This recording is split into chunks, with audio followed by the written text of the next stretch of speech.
అంత మంచిది కదండి. బాడీ ఎప్పుడు కూడా హైడ్రేట్ అయి ఉండమంటున్నారు. సో అవి చక్కగా ఉంటాయి. చలికాలంలో ఎప్పుడైతే చెమట పట్టదో మీకు అర్థమైపోయి ఉంటుంది కదా, నీళ్లు కూడా తాగే అవకాశం ఉండదు. ఆ రకంగా కిడ్నీ మీద ప్రెజర్ ఎక్కువ పడి డ్యామేజ్ అవుతూ ఉంటాయి. రెండోది, ఈ చెమట చెమట చెమట అనుకుంటాం కానీ చెమట అనేది సోడియాన్ని బయటికి పంపిస్తుందండి.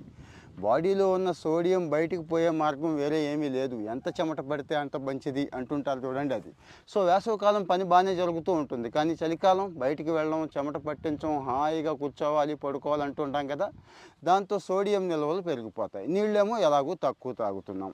మరి దీనికి పరిష్కారం ఏంటి అంటే మీకు తెలియదేముంది. రెగ్యులర్గా మనం మంచి క్రిస్పీగా సాల్ట్ ఎక్కువ వేసుకొని తింటాం కదండి. ఇంకా బయట జంక్ ఫుడ్స్ అసలు చెప్పక్కర్లేదు. ఈ సాల్ట్ పూర్తిగా సాధ్యమైనంత వరకు తగ్గిస్తే కిడ్నీ ప్రమాదం నుంచి బయటపడవచ్చు అంటున్నారు. చెమట అయితే గట్టిగా పట్టించాలి, దాహం వేసినా వేయకపోయినా నీళ్లు తాగాలి.